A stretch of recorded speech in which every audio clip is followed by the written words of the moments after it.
Welcome to the deep dive. Today we're plunging into the really remarkable story of a car that's kind of defied expectations, the Hyundai Elantra.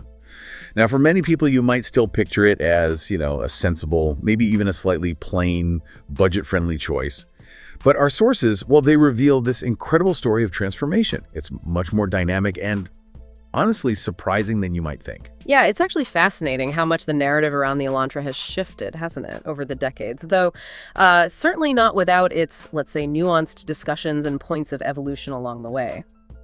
For this deep dive, our data, it includes a whole load of articles, some in-depth research, detailed technical notes on the Elantra itself, and crucially, its close UK counterpart, the i30.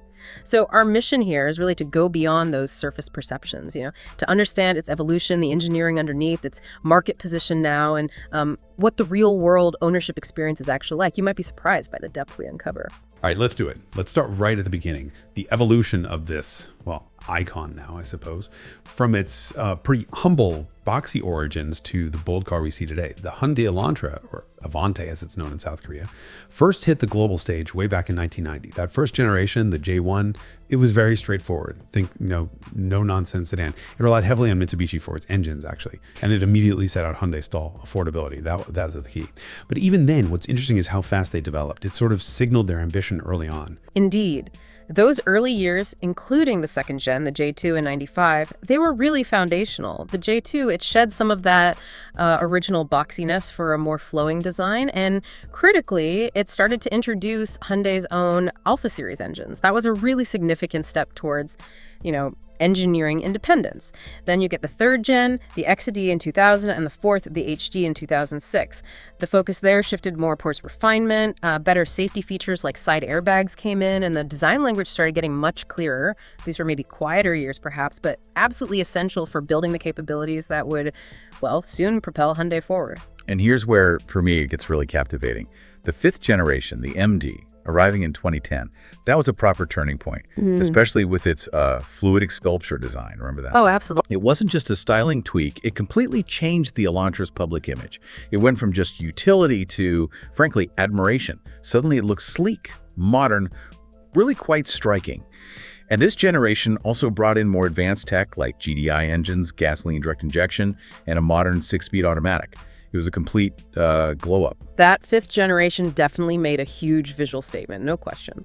However, the sixth generation, the AD, in 2015, it brought a different kind of maturity, I'd say. Its design was maybe a little more subdued, perhaps, but the real story was under the skin. It focused heavily on chassis rigidity, using a lot more advanced high-strength steel, HSS. Now, this was a crucial move, focusing on that underlying structure, which you don't always see, but it's so important for safety and for significantly improving the driving dynamics. It added real engineering substance to that newfound style. Right, substance backing up the style. And that leads us perfectly to the latest one, the seventh generation, the CN7, launched in 2020.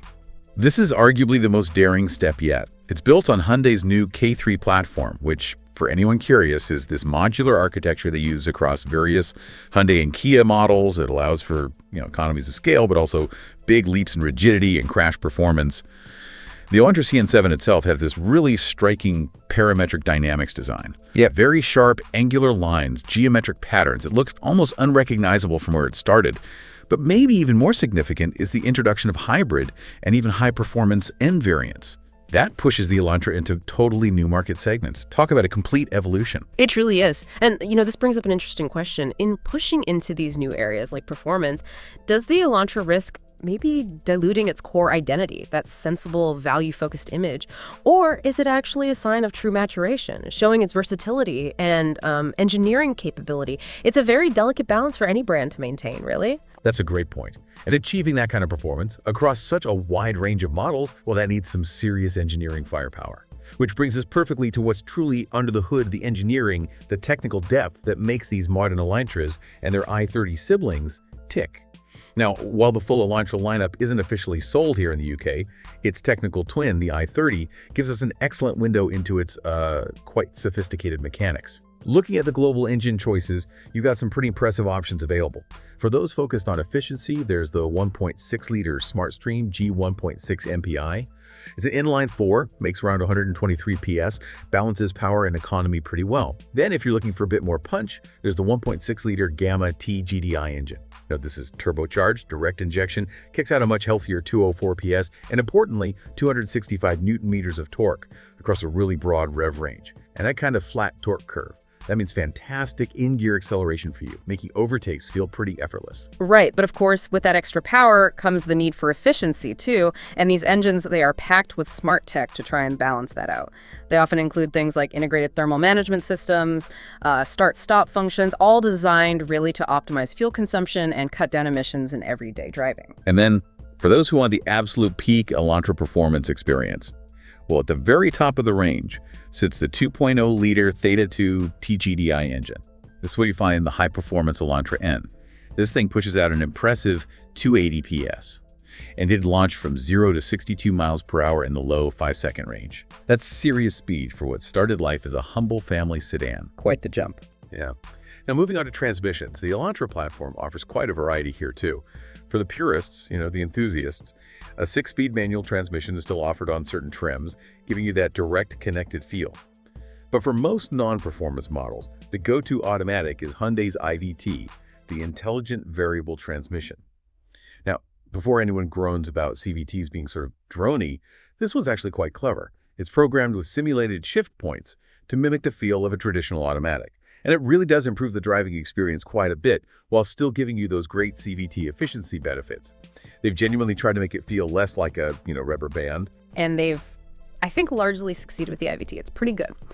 However, for the more performance-focused models like the N-Line and the full-fat N version, Hyundai steps up to DCTs, dual clutch transmissions. So we're talking about a 7-speed DCT, that's usually a dry clutch setup, in the N-Line, and then the even more advanced 8-speed wet clutch N DCT for the full N. What's critical here is that wet clutch design. The clutch packs are bathed in oil, which means much better cooling, better thermal management compared to dry clutches. This is absolutely crucial for spirited driving, allows for aggressive, consistent performance without overheating.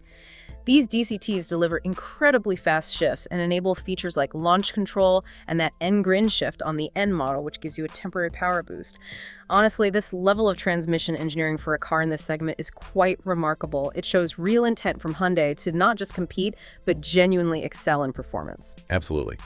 That commitment to advanced engineering, it clearly wasn't just limited to the powertrain, was it? Tell us how that translates to the chassis and suspension side of things. Not at all, no. All modern Elantras use a McPherson strut design for the front suspension. That's pretty common, very effective for this class, balances cost and performance nicely. But it's the rear suspension where things get particularly interesting, because it actually changes depending on the trim level you choose. Standard models, the more eco-oriented ones, they generally get what's called a coupled torsion beam axle. It's compact, it's economical to produce, and it offers predictable handling for everyday driving. Simple, effective. Yeah. Okay, but for those higher-end models, and especially the performance ones like the Elantra N and the N-Line, you get something much more advanced, right? A multi-link independent rear suspension. Now, this setup lets each rear wheel react independently to bumps and dips in the road. What that means for you is much better wheel control, improved tire contact with the road surface, and a far more settled ride, especially over uneven surfaces or through corners. This multi-link setup is a real game changer for handling, especially on those, tricky British B roads. It gives you a significantly more engaging and comfortable drive. Exactly. And this difference really highlights Hyundai's strategy. Offer cost-effective solutions for the base models where economy and practicality are maybe the priority, but invest in more sophisticated engineering where performance and driver engagement truly matter. Even the steering system, it's a column-mounted motor-driven power steering setup, so it's energy efficient, but it's specifically calibrated in the performance models for quicker responses and more substantial feedback to the driver. And of course, the brakes scale up too. The Elantra N gets significantly larger front discs, performance calipers, all to ensure you've got powerful, consistent stopping power when you need it. Makes sense. And just touching on size, the latest Elantra is around 4.67 meters long. That gives it a pretty stable feel on the road, and generous interior space too, thanks to a long wheelbase. Boot capacity is competitive, around 474 liters. These aren't just numbers, they translate into a practical, comfortable car for you and your passengers. Wheel sizes range from, sensible 15s or 16s on entry models, all the way up to quite distinctive 19-inch forged alloys on the full end.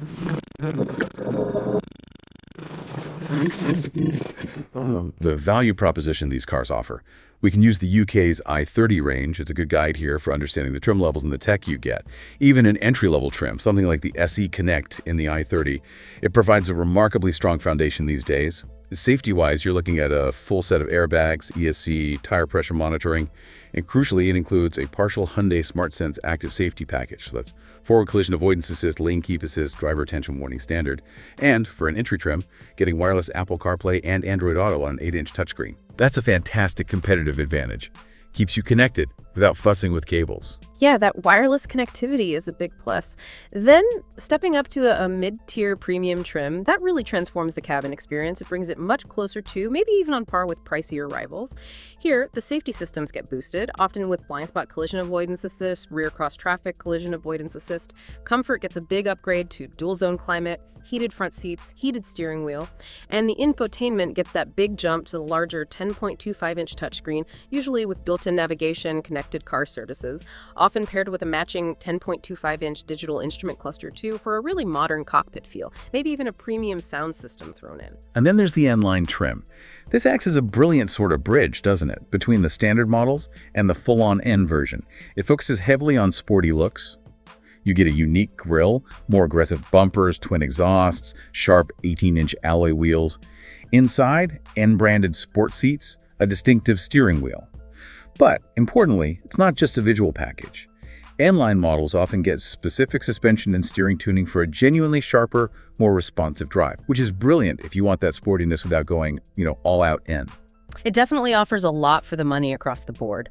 But if we connect this back to the bigger picture, while the tech is undeniably impressive, comprehensive even on lower trims, the actual materials used, perhaps in the less frequently touched areas of the cabin, might not always quite match that perceived premium feel you'd find in, say, a VW Golf or an Audi A3.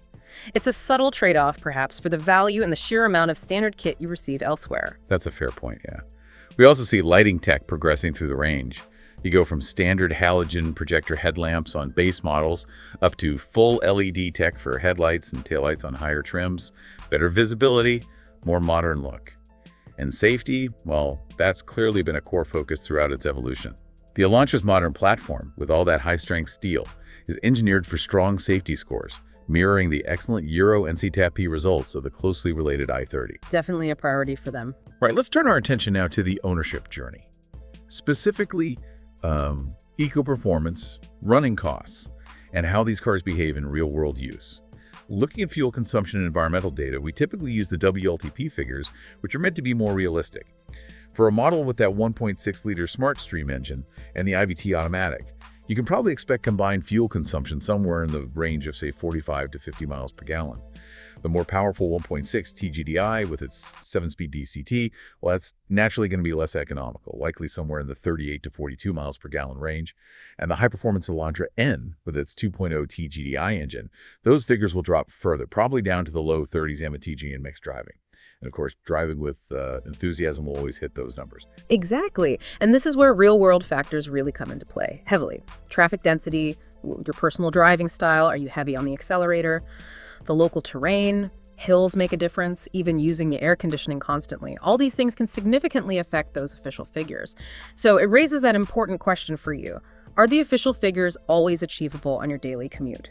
Especially with the stop-start traffic we see in so many UK cities. Steady motorway cruising will get you closest, but urban driving, that will certainly see consumption increase. Now, for those really prioritizing ultimate efficiency, the Elantra Hybrid is the standout option. It combines a 1.6-liter GDI engine with an electric motor and a lithium-ion battery. It achieves much better fuel economy, often getting over 55 miles per gallon in official tests. It has a limited all-electric range at low speeds, and it recharges its battery through regenerative braking and the engine itself. So crucially, you don't need to plug it in. This hybrid offers a fantastic blend of efficiency without needing any external charging infrastructure. And the CO2 emissions, they're directly linked to fuel consumption, obviously. These figures are very important because they directly affect the vehicle excise duty, the VED, that owners here in the UK have to pay each year. A standard petrol Elantra might emit maybe 130 to 150 grams per kilometer. The Performance N model would be significantly higher, likely pushing over 190 grams per kilometer. The hybrid version, though, that would be the cleanest by far, with emissions figures well below 100 grams per kilometer, which clearly offers a financial advantage for you, the owner, year after year. Right. Moving on to the second-hand market then. While recent Elantras themselves are pretty rare in the UK, its sibling, the i30, gives us a really strong proxy. Historically, yeah, Hyundais probably did lose their value a bit faster than, say, a Volkswagen Golf. But our data shows this difference. It's decreased significantly with recent generations. Huge improvements in quality, design, and the brand's image have really helped. And the main reason, arguably, for the Elantras and the i30's strong value retention now in the used market is Hyundai's truly class-leading, transferable, 5-year unlimited mileage warranty. This is such a unique selling point. Think about it. You buy a 3 or 4-year-old i30, and it'll still have a decent chunk of its original manufacturer warranty left. That's incredibly appealing for used car buyers, something rivals just can't match. It provides immense peace of mind. So, what does this all mean for you, the buyer? Well, compared to maybe a used Ford Focus, a used i30 or Elantra often provides better like-for-like value just in terms of age and specification level. And while, yeah, it might not have the ultimate brand prestige of a VW Golf or an Audi A3 for some people, it absolutely makes up for it with that fantastic transferable warranty and usually more standard equipment for the money. It's become a really sensible and increasingly attractive choice, offering serious value. While that warranty is undoubtedly a huge draw, a massive tangible benefit, it is worth noting that brand perception, for some buyers, still holds significant weight, doesn't it? It's that balance between the tangible value you can measure and that intangible prestige. Understanding your own priorities as a buyer is really key here. Exactly. Okay, let's delve now into the beyond the brochure stuff, what it's really like to own one. General user satisfaction, typical feedback, and some buying advice. Generally, user satisfaction with modern Hyundai products, including the Elantra and i30, is consistently high. The brand's image here in the UK has clearly shifted. It's gone from just being a budget option to a proper mainstream, reputable competitor. Owners frequently praise the exceptional value. That combination of a long list of standard features with a purchase price that often undercuts key rivals. The infotainment systems often get highlighted too, seen as intuitive, feature-packed, especially with that standard wireless Apple CarPlay and Android Auto being a common plus point. Interior space and ergonomics are usually seen as strong points too. Logical controls, plenty of room for passengers and luggage. Owners really seem to love the practicality and, importantly, the peace of mind that comes with owning the car, especially supported by that long warranty. Definitely. However, there are some commonly mentioned drawbacks that you should be aware of if you're considering one. While the interior quality has improved massively, as we said, the materials used in those, let's say, less frequently touched areas lower down on the doors, maybe the center console sides, they might not always feel quite as premium or soft touch as those you'd find in a Golf or an A3. Road noise, particularly tire roar on the coarse surface motorways we have a lot of in the UK, can sometimes be more noticeable than in some of its more refined competitors. I remember one test drive on a particularly rough stretch of the M40, the tire noise did become quite pronounced, made conversation a bit harder. Additionally, the ride quality on models with the larger wheels and lower profile tires like the N-Line, it can feel quite firm, which might not suit everyone, especially if you do a lot of driving on poorly maintained city roads with potholes. These are important things for you to consider regarding your daily comfort and driving environment. And while the performance of those TGDI engines is strong, their real-world fuel economy can sometimes be a bit higher than the official figures suggest, especially if you enjoy driving them with a bit more spirit. Good points to bear in mind. Now, no car is perfect, right? So let's get you prepared for what maybe to look out for when considering a secondhand model. While modern Hyundais are generally very reliable, it's always wise to be informed. Absolutely. When looking at a used Elantra or i30, there are several areas worth checking carefully. For models with the 1.6 TGDI engine, particularly earlier ones or those with very high mileage, it's worth being aware of the potential for carbon buildup on the intake valves. This is a common characteristic of many direct injection engines, not just Hyundai's. It might manifest as a slight hesitation or a subtle loss of performance over time. On models equipped with the 7-speed dry clutch DCT, and again, it's important that later performance models use the more durable wet clutch system. Some owners have reported a bit of hesitation at low speeds, or in rarer cases, premature wear of the clutch pack. So a thorough test drive, including plenty of stop-start traffic, is really essential here to feel for any jerky behavior or unusual noises from the transmission. The electrical systems are generally dependable, but it's absolutely vital to test every single function, especially on a higher spec model. Touchscreen, navigation, all the active safety systems, heated seats, everything. Check carefully for any warning lights staying on the dashboard too. Cosmetically, the paintwork is usually pretty robust, but do check carefully for stone chips on the front bumper and bonnet, and definitely inspect the alloy wheels for any scuffs or damage from hitting curbs that can be expensive to refurbish properly. And this is probably the single most important piece of advice for buying a used Hyundai. Confirm the full documented service history. That brilliant 5-year unlimited mileage warranty is only valid if the car has been maintained exactly according to Hyundai's specified schedule. Any gaps in that history could potentially invalidate a future warranty claim, so be really diligent checking the paperwork. That's absolutely invaluable advice. And given how complex modern cars are, especially with all the integrated safety and powertrain systems, getting a professional independent inspection done maybe by a trusted local garage or a dedicated service like the AA or RAC is a highly recommended step before you buy. It's a small cost for a comprehensive health check and, frankly, invaluable peace of mind. So as we wrap up this deep dive, it's just crystal clear the Hyundai Elantra has undergone a truly remarkable journey, hasn't it? From that humble, budget-focused beginning, it's evolved into this technically sophisticated, stylistically bold competitor. It even boasts genuine high-performance capabilities now in its N guise. It's really challenging perceptions and delivering serious competitive advantages. Indeed. The Elantra and its close relative, the i30 here, they clearly represent a formidable challenge to the established players in the compact car segment. It really proves that you don't always need a premium badge on the front to get a truly well-rounded, feature-packed, and actually exciting driving experience. It offers such a compelling blend of value, technology, and surprising performance, particularly when you factor in that unparalleled transferable warranty. So what does this all mean at the end of the day? The Hyundai Elantra and the i30 clearly demonstrate just how far Hyundai has come as a brand. They haven't just joined the conversation in this class, they're genuinely leading parts of it now, offering a really compelling choice with serious value attached. Which I suppose raises an important final question for you, the listener, to think about. In a world that seems to be increasingly valuing tangible features, reliability, and long-term peace of mind, maybe over pure brand heritage, has the Elantra, in its latest forms, finally found its undisputed place at the top table? Or does that intangible brand prestige still hold the ultimate trump card for many buyers? A great question to ponder. Thank you so much for joining us on this deep dive into the Hyundai Elantra. We really hope you feel much more informed and perhaps even a little surprised by its incredible journey.